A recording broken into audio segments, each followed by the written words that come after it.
Okay, let's look at the numbers now. How do the numbers stack up of the two major alliances? As we've been saying, the Mahagatbandhan of the opposition is facing far greater difficulties at the moment than the NDA. Either way, how are the two parties stacking up in Bihar's 243 seats? My colleague Akshita Nandgopal now has more. Take a look. Is down for our viewers. First, focusing on the NDA and the numbers that we know as far as the seat sharing deal is concerned. 101 seats for both the BJP and JDU. And there's a difference from the previous seat sharing deal from the last election. The numbers for the JDU has come down as for the BJP, but the fact that both are essentially, the messaging is they're on a level playing field now. And that is big messaging. Then, of course, you have LJP-RV, which is Chirag Paswan's party at 29, RLM and HAM at 6 each. So here, there was a bit of an issue, but that's been ironed out is what our sources tell us. As far as the naming of candidates is concerned, so beyond the seat sharing deal, parties have also gone ahead in the NDA and announced their candidate list. The BJP and the JDU have announced, in fact, all of the candidates for the 101 seats that they're contesting. Let's pull that up also right now to show you how each of these parties, the candidate list that they've put out so far. There you have it. The first list at 71, second list at 12, the third list 18. In all, the BJP's announced all 101 candidates. So has the JDU. And that's another clear message that as far as the BJP and JDU are concerned, all is well.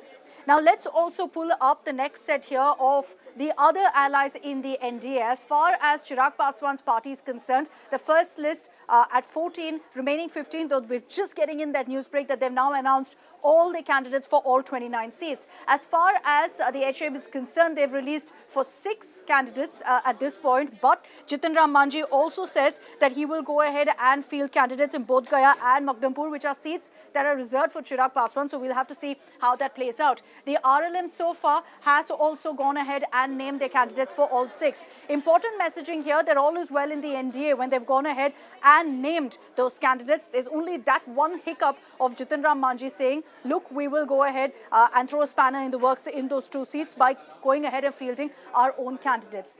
Now, let's also talk about what's happening in the Mahagatbandhan. A sharp contrast here, because while you've got the numbers out, the candidates out, as far as the Mahagatbandhan is concerned, we still don't have a seat-sharing deal. And so what we're putting out right now is what we're picking up from our sources. In the last 48 hours, essentially, nothing has moved. What we're hearing is that the RJD could get 135 seats, the Congress could get 61.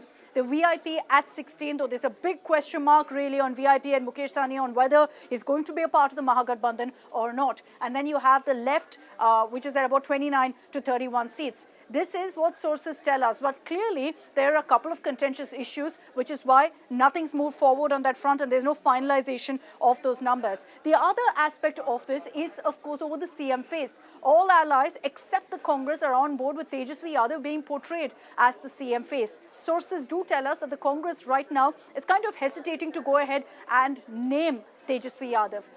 No Deputy Chief Minister announcement is what we're also hearing.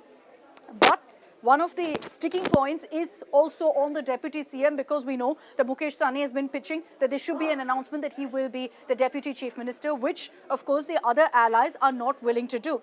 But keeping in mind the fact that the nomination deadline is getting closer and closer, less than 24 hours to go, we'll move forward with that as well and get you those details of how Congress has been going ahead and announcing their candidates on social media platforms. There's no formal seat sharing deal. Let's move forward with this particular graphic. There's no formal seat sharing deal, and yet the Congress has been going ahead and announcing their candidates as well on X. Some of these names that we're putting out, one that stands out for me is Amita Bhushan from Begusarai. She's one of 2 women candidates named so far. Let's get up the next page where I want to also highlight some other names. Rajesh Ram, who is the Congress state president, he's contesting from Kutumba. And then you'll have also the likes of Pratima Das from Rajapaksa. She's the other woman candidate who's been named by Congress so far. Shiv Prakash Garib is in fact contesting from Bachwara. He is the Bihar Youth Congress president. So those are the big names that have emerged. But like I said,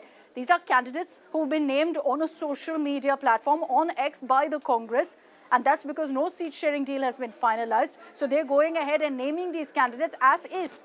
In fact, the RJD as well, who's been handing out symbols in some of those seats. Whether these are seats then that are a given for the Congress, we don't know just yet. We'll have to wait and see if we get some sort of seat-sharing deal. But let's break down for you the bones of contention within the Mahagatbandhan. What's led really to this delay in a seat-sharing deal? A number of issues essentially that have emerged. One is that there are differences over the number of seats. There is also Mukesh Sahni, who's been a troublemaker of sorts, not really agreeing to some of the terms and conditions that have been put forward. Back to you in the studio, Rajdeep.